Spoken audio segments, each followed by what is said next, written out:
Dan terjadi lagi, budaya Indonesia diklaim Malaysia lagi. Bener, kalian gak salah dengar. Kemarin pas ISO Speed atau L kecepatan ke Malaysia, tiba-tiba aja tuh ada seseorang yang ngasih Speed batik, terus bilang kalau batik adalah baju tradisional milik Malaysia.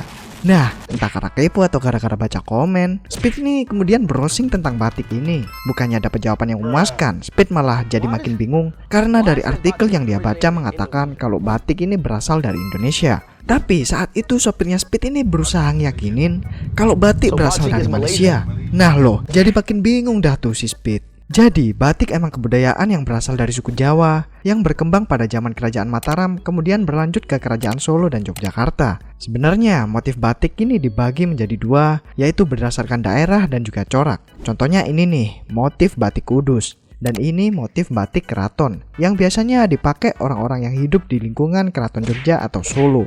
FYI, di luar Jawa juga ada batik loh, dan bahkan batik juga ada di luar negeri, kayak Sri Lanka, China, Afrika, dan bahkan Malaysia sendiri ternyata juga punya batik. Nah, kok bisa sih batik sampai ke luar negeri gini? Sebenarnya ada beberapa faktor, salah satunya adalah perdagangan dan juga kebudayaan. Jadi, dulu batik emang diperdagangkan ke seluruh dunia, maka dari itu nggak heran kalau batik sampai ke berbagai negara termasuk Malaysia. Selain itu, ada juga faktor kebudayaan, yang mana sekitar awal abad ke-20 Masehi, banyak orang-orang Jawa yang bermigrasi ke Malaysia dan akhirnya menikah dan menetap di sana. Hal itu bisa dibuktikan dengan adanya kampung Jawa di sana. Dari sinilah akhirnya terjadi percampuran budaya antara budaya Jawa dan juga Melayu. Makanya di Malaysia juga ada batik, tapi motif dan coraknya emang beda. Dari sini kalian paham gak? Kesimpulannya, batik emang berasal dari Indonesia, terutama Pulau Jawa. Maka dari itu, motifnya juga beda-beda. Jangankan sama Malaysia, batik luar Jawa juga beda motif sama batik Jawa. Coba nih kalian lihat sendiri. Nah, karena itu aku juga punya saran nih. Kalau kalian gak mau kebudayaan kita diklaim sama orang lain, ya tolonglah dilestarikan. Kalau aku lihat-lihat nih, zaman sekarang udah jarang banget anak-anak muda yang pakai batik.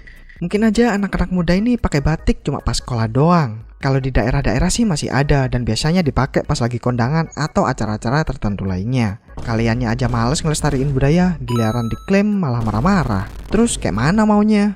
Dulu reok Ponorogo juga pernah diklaim tuh sama Malaysia. Tapi pas ada pertunjukan reok, anak-anak muda pada gak mau dateng dan lihat. Gimana mau lestari kalau kayak gini? Ntar pas diklaim marah-marah lagi. Jadi, mulai sekarang, ayo kita lestarikan budaya kita masing-masing. Kalau mau melestarikan batik, ya batiknya dipakai dengan bangga. Kalau ada pertunjukan reok atau wayang, ya ditonton. Kalau ada makanan tradisional, ya dibeli. Biar kebudayaan-kebudayaan ini tetap lestari dan kita juga ada tanggung jawab buat mempertahankan budaya kita. Kalau bukan kita yang melestarikan, siapa lagi? Oke, sekian dulu pembahasannya. Jangan lupa follow dan subscribe biar gak ketinggalan update dari aku. Kalau kalian punya topik yang menarik untuk dibahas, silahkan komen atau DM sosial mediaku.